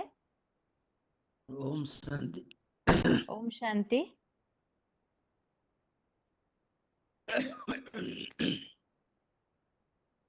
हाँ जी, सिर्फ श्लोक श्लोक बताएंगे तो?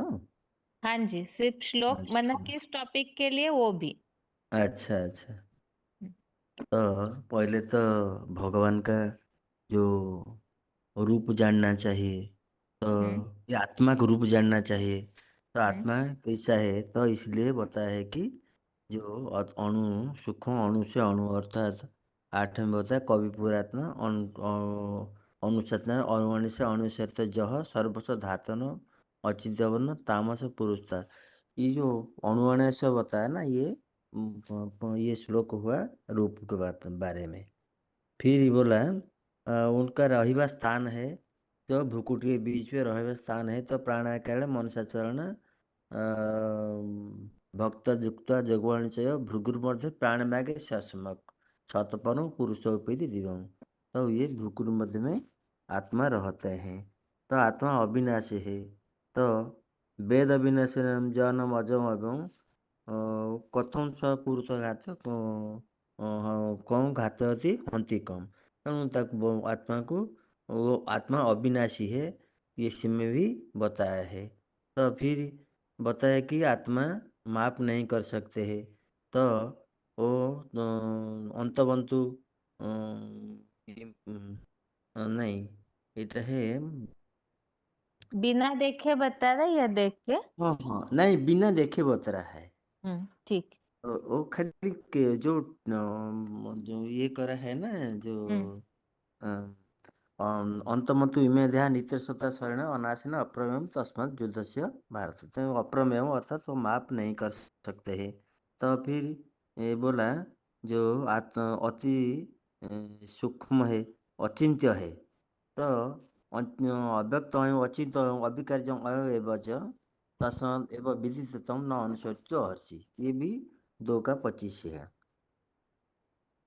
तो आत्मा निर्लेप है और आत्मा को ज्ञान चक्षु से देखा जा सकता है। इसमें ये है 15/10 जो उत्क्रामंत स्थित वापी भुजाने व गुणवित विमूढ़ानंद पसंदी पश्यंती ज्ञान चक्षुषा।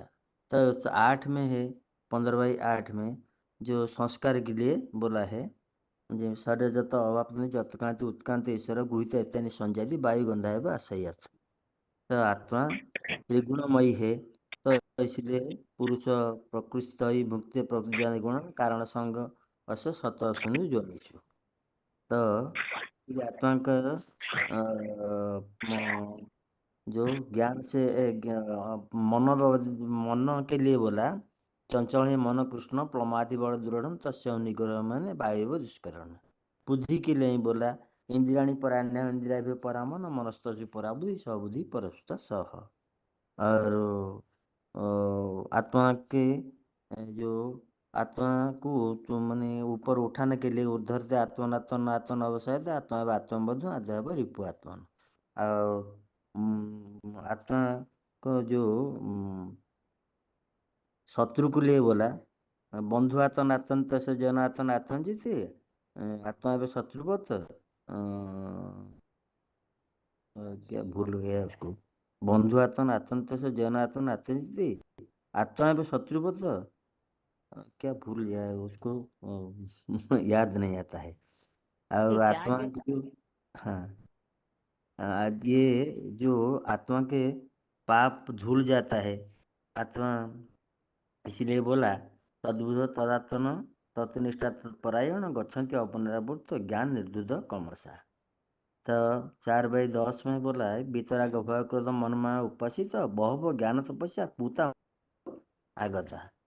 इसी सब आत्मा के लिए बोला है। और आत्मा है सदा है, इसलिए बोला जो अव्यक्त दिन भूतानी व्यक्ति मदानी भारत अव्यक्त निधन नहीं तत्र का परिदेय बना।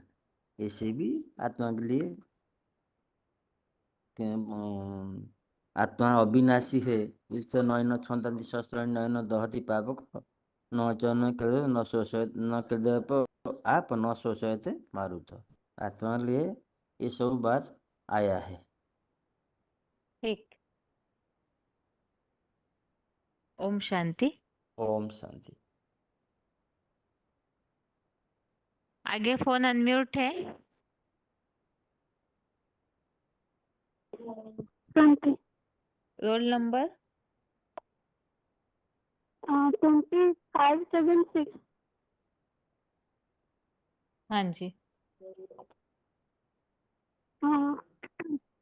जो आत्मा को तीन माने शरीर में 3 अवस्था में उसको गति करना पड़ता है।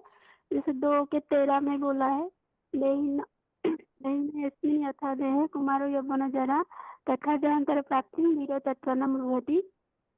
और आत्मा के लिए भी जो उसके ऊपर प्रकृति का जो असर नहीं होता है, वो अच्छेदम अक्लेदम अशिष्ट बचा नित्य सर्वगत स्थानम अचलम अयम सनातनः। फिर माने अव्यक्तम अचिंतम अविकारम उच्यते। तस्मात् न वेदितव्यम नैवं सूचितम अर्हसि। और न जायते न म्रियते वा कदाचिन्नाय उत्सव भविता वा न भूयः अजो नित्य शाश्वतम पुराण हन्यते हन्य माने शरीर का विनाश होता है, आत्मा का विनाश नहीं होता है, आत्मा को मारा नहीं जाता है।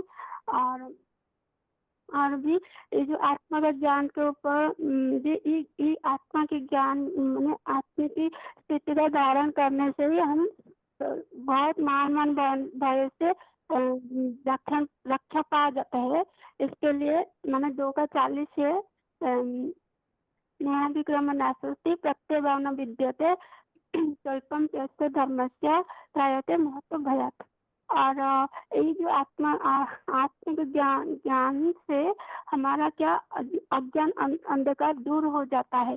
जो 10:11 में बोला है ऐसा मेवा अनुकंपार्थम अज्ञानम मदम समाह आसो यानी आत्मभावस्थो ज्ञान दीपिते भासोता। और आत्मा ही अपना मित्र है और आत्मा ही अपना शत्रु है।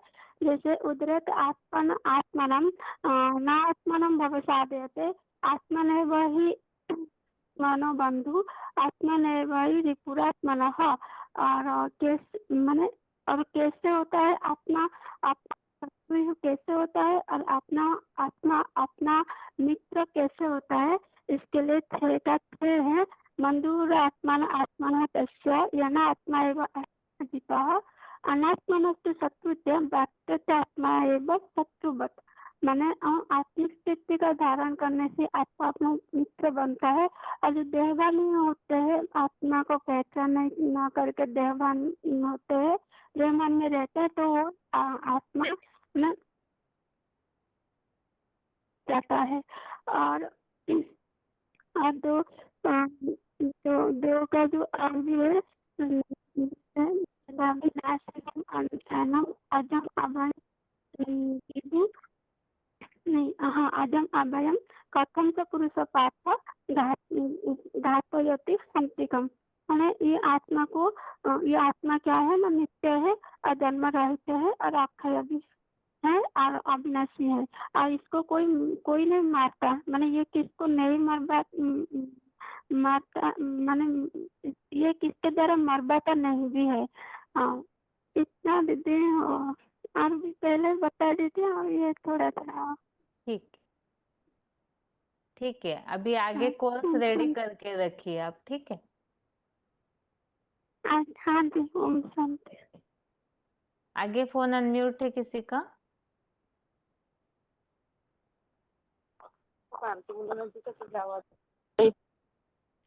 रोल नंबर बताइए। ओम शांति दीदी। हाँ जी 14579। हाँ जी दीदी मैंने तो सर्वव्यापी तब ये आत्मा का कोर्स का बोलना है क्या? नहीं मत जी श्लोक के लिए अभी हाथ उठाने बोला था। आत्मा के श्लोक के लिए ना? हाँ जी हाँ मैं बोलूं श्लोक? हाँ जी पहले तो हमें उन्हें सुनाना है न में तू नहीं न ततइदं गुह्यतम ज्ञान विज्ञान सहितम यद ज्ञात्वा मोक्ष से अशुभात। माना मैं तुझे इस ज्ञान को गुह्य ज्ञान को बताता हूँ, इस ज्ञान को जानकर तू पाप दुखों से मुक्त हो जाएगा। फिर उन्हें बताना है हमें कि आत्मा नाम रूप से माना आत्मा अति सूक्ष्म ज्योति बिंदु है। इसके लिए बताना है 8वें अध्याय का 9वां श्लोक अनुया अनुस्मरेतम। उसमें आया है कि आत्मा अति सूक्ष्म है। और उन्हें बताना है कि अप्रमेयस्य गीता में भी बोला है कि 5वें अध्याय 2 अध्याय का 8वां श्लोक में बोला है अप्रमेयस्य माना आत्मा माप नहीं कर सकते हैं। तो आत्मा अति सूक्ष्म है। फिर वो दुनिया वाले बोलते हैं कि आत्मा नाम रूप से न्यारी है। तो नाम रूप से न्यारी तो कोई वस्तु होती ही नहीं है। नाम रूप से न्यारा तो होगा तो फिर उसकी पहचान कैसे कर पाएंगे। इसीलिए बताना है कि गीता में भी बोला है जैसे कि आत्मा अविनाशी है, शरीर विनाशी है, इसके लिए बोलते हैं दूसरे अध्याय के 13वें श्लोक में, देहि आस्मिनो यथा देहे कौमारम यौवनम जरा तथा देहांतर प्राप्ति मुह्य मुह्यति वो अंत नहीं आ रहा है। और फिर बताना है कि आत्मा मना, वो कहते हैं दुनिया वाले कि आत्मा को लेप छेप नहीं लगता है, लेकिन आत्मा को लेप छेप लगता है। गीता में ही बता दिया है 13वें अध्याय के 21 श्लोक में। शरीर अवाप्नोति माना शरीर आसक्ति और लगाव में शरीर के लगाव में आसक्ति लगाव में आत्मा आ जाती है और उस आसक्ति आने से ही उसको जन्म मृत्यु का वह कारण बन जाती है। शरीर अवाप्नोति यत चापि उत्क्रांति ईश्वर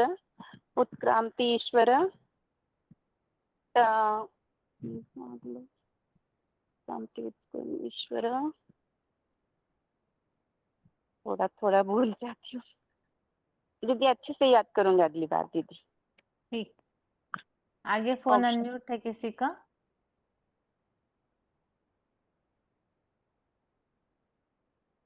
आगे और किसी का फोन अनम्यूट है? हेलो ओम शांति। दीदी, ओम शांति। 2197 भुवनेश्वर मधुबन। आत्मा का जो इंट्रोडक्शन श्लोक है वो है 9 का 1 है। इदम तुते प्रवक्ष्यामि इदम तुते भूल गया। इदम तुते गृहतमम, हाँ, इदम तुते गृहतमम प्रवक्ष्यामि अनुसूयवे ज्ञान विज्ञान सहितम यज्ञान्ता मुख्य से अश्रुभात। और एक भी श्लोक है 9 का 2 है। राजविद्या राजगुह्यम पवित्रम इदम उत्तमम प्रत्यक्ष भगम धर्मम सुसुखम कत्तु अव्ययम। इसके बाद है मन तो चंचल है ना, इसके लिए श्लोक है चंचल ही मन कृष्ण, ये है 6 का 34 34 का। चंचल ही मन कृष्ण प्रमाथि वल्लभ दृढ़ तस्य हम निग्रह मन में वायु इव सुदुष्करम। फिर मन को कैसे हम स्थिरता, मन का स्थिरता के लिए श्लोक है असंशय महाबाहु मन दुर्निग्रह चलम अभ्यास न तो कौनते वैराग्यन च गृहते। उसके बाद है 6 का 62 का श्लोक है बुद्धि का नाश 62 और 63। इसके ये है धायते विषान पुंस संगतेषु उपजायते संगात संगायत काम काम क्रोध अभिजायते। फिर क्रोधात् भवति समोह समोह स्मृति विभ्रम स्मृतिभंसा बुद्धिनाश बुद्धिनाश प्रणश्यसि। फिर बुद्धि को स्थिरता कैसे लाएंगे?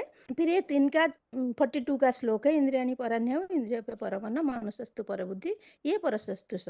फिर संस्कार के लिए है श्लोक 3 का 33 है सदृष्ट चेष्टते श्वासा प्रकृति ज्ञानवानपि प्रकृति भूतानि निग्रह की करिष्यसि। फिर आत्मा का रहने का स्थान के लिए 8 का 10 है प्रयाण काले मनसा चले न भक्ता युक्त जोग बले न चैव भक्ता युक्त जोग बले न चैव भ्रू मध्य प्राण अवश्य सतम परम पुरुष उपेति दिव्य। हाँ, फिर है आत्मा का रूप कैसे है, ये है 8 का 9 कवि पुराणम अनुशासितरम अणु समनुस्मरते सर्वस्य धातारम अचिंत्य रूप आदित्य वर्णम तमस परस्तात्। फिर आत्मा जन्म मरण चक्र में आते हैं, इसके लिए है 2 का 22 है मांसासी जिन्नानि यथा विहा नवानि गृहांति नरपराणि तथा शरीराणि विहा जिन्नानि नन्नानि शयन्ति नवानि देहि। फिर ये आत्मा निर्लेप नहीं है, इसमें लेप छेप लगता है, वो है 13 का 21 है पुरुष प्रकृति स्तोयी भुंक्ते प्रकृति जान गुणान कारण गुण संगस्य सत असति जोनि जन्मेषु। फिर आत्मा का पाप कैसे धुलता है, तो लेप छेप लगता है। फिर पाप कैसे धुलता है, इसके लिए 5 का 17 है तद्बुद्धा है तदात्मान तनिष्ठ तत्परायण गच्छति अपुनरावृत्ति ज्ञान निर्धुत कल्मषा। फिर और एक श्लोक भी है 4 का 19 है यस्य सर्वे समारंभा काम संकल्प वर्जिता ज्ञानागे दग्ध कर्माणि तमाहु पंडित बुद्धा। फिर आत्मा अजर अमर अविनाशी, उसके लिए श्लोक है 2 का 20 है न जायते म्रियते वा कदाचिन्नय न जायते म्रियते वा कदाचिन्नय भूत भविता बाना भूयम अजो नित्य शाश्वत पुराणा न हन्यते हन्य माने शरीरे। और भी एक श्लोक है 2 का 27 भी है जात से ध्रुव मृत्यु ध्रुवम जन्म मृत सच्च तस्मात् परिहारार्थ नत्वम सोचित महर्षि। फिर और एक ये है आत्मा अविनाशी और शरीर विनाशी, फिर आत्मा को मापा नहीं जा सकता, इसके लिए श्लोक है 2 का 18 है अंतबंतु इमे देहा नित्य शरीर अनाश न प्रमेय सत तस्मात् भारत। फिर है आत्मा के ऊपर 5 तत्व का असर नहीं पड़ता है। 2 का 23 है, नैनम छिन्दति शस्त्राणि नैनम न चैताप न आत्मा शरीर छोड़ते तो मन बुद्धि संस्कार को लेकर जाते हैं। वो इसके लिए है 15 का 8 है, शरीर यत् अप्राप्नोति यच्च अपि उत्क्रामन्ति ईश्वर गृहीतानि शयान्ति वायुर्गन्धा इव आसायात्। फिर आत्मा को ऐसे ही स्थूल नेत्र में हम देख नहीं पाते हैं, ज्ञान ही जन देख सकते हैं, ज्ञान द्वारा ही हम आत्मा को देख सकते हैं। उसके लिए श्लोक है 15 का 10, उत्क्रामन्ति स्थितमपि भुञ्जानिमा गृणानित विभुणा नानुपश्यन्ति पश्यन्ते ज्ञान चक्षुषा। फिर आत्मा का माने आत्म स्थिति में थोड़ा रहने से महान भय से रक्षण मिलता है। इसके लिए 2 का 40 से नेहा विक्रम नाशोस्ति प्रत्यवायन विद्यते स्वल्पमप्यस्य धर्मस्य त्रायते महत्व भयत्। फिर आत्मा अपना मित्र है और अपना शत्रु है। 6 का 5 है, उद्धरता आत्मनम न आत्मा अवसादयते आत्मा एवं आत्मा बंधु आत्मा एवं रिपु आत्मा। दीदी मैं इतना ही लिखती हूँ, ये करिए। हाँ ठीक है माता जी। हाँ जी, हम शांति। और बस जो एक लास्ट श्लोक बताया था ना, जो अर्जुन को बताया हुआ है 18वें अध्याय का, वो श्लोक रेडी कीजिए तो आपका पूरा हो जाएगा। ठीक 18वें अध्याय का, ठीक है दीदी, ठीक।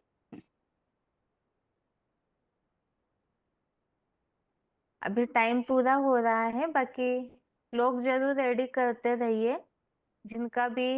जिन्होंने भी अभी तक रेडी नहीं किए हैं श्लोक, खास करके तो जो मुख्य 12 या 15 श्लोक है आत्मा के टॉपिक के, मन बुद्धि संस्कार के लिए आत्मा की कुछ विशेषताएं, आत्मा का रूप, ज्ञान का महत्व, इस तरह से जो मुख्य श्लोक हमें बताने चाहिए वो तो सभी को कंपलसरी रेडी करना है।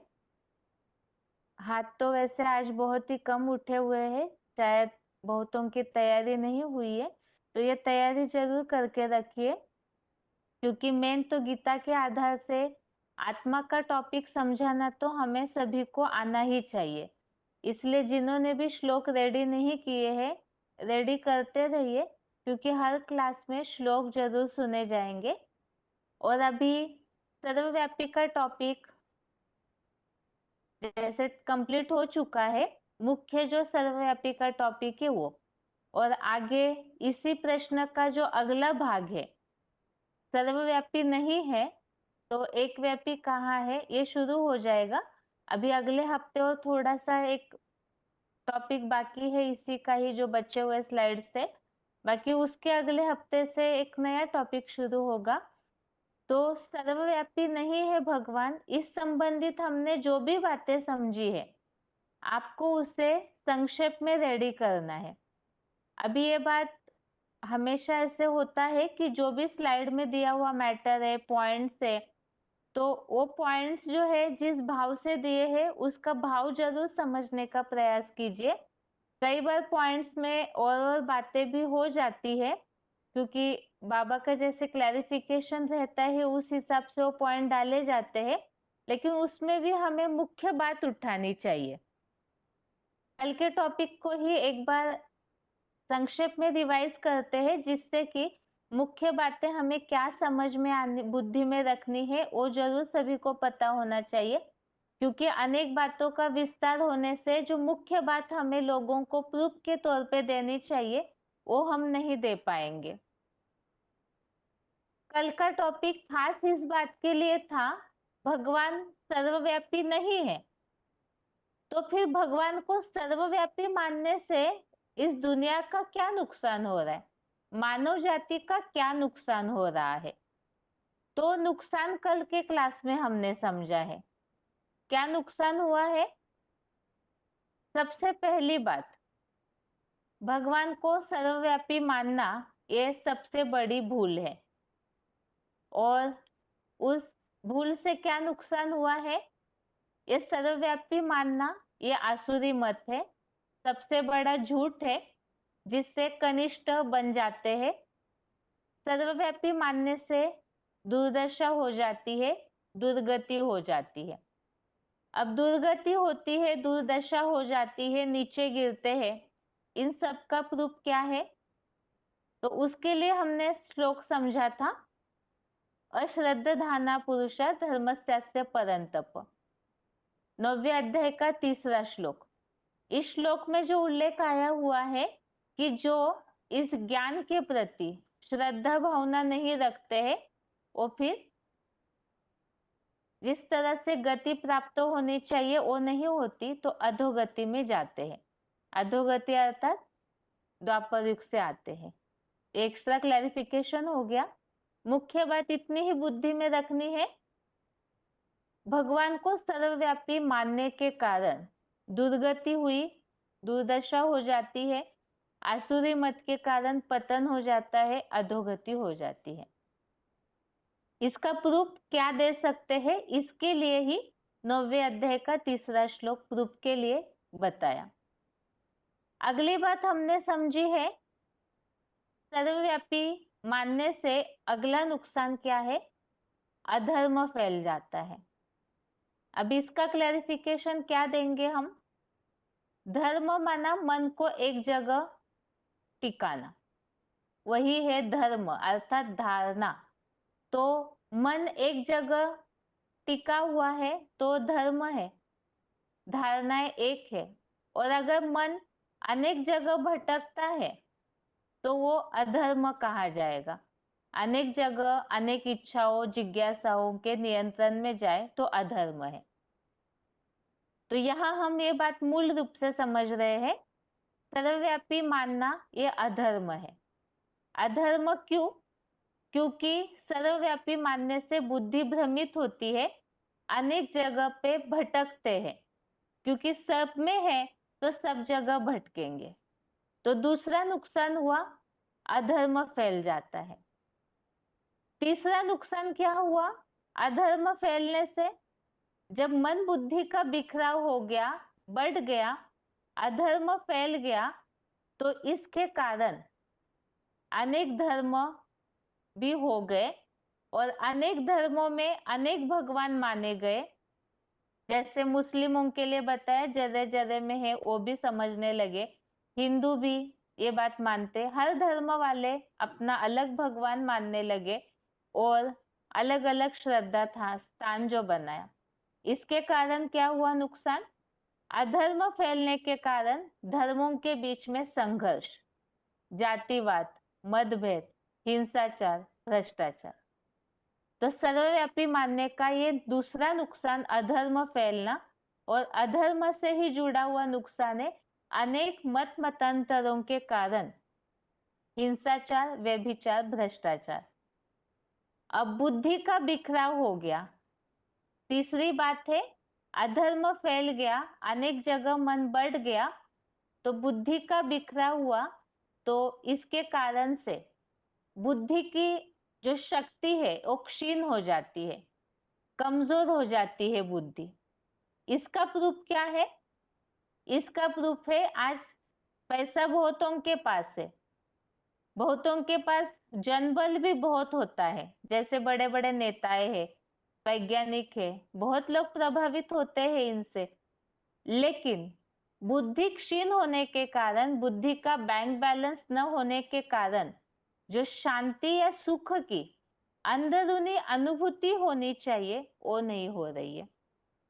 तो ये एक और नुकसान हमने समझा, अधर्म फैल गया और उसका प्रभाव बुद्धि बल क्षीण हो गया, क्योंकि अनेक जगह मन बुद्धि बढ़ गई, बिखरा हुआ, भ्रमित हो गई।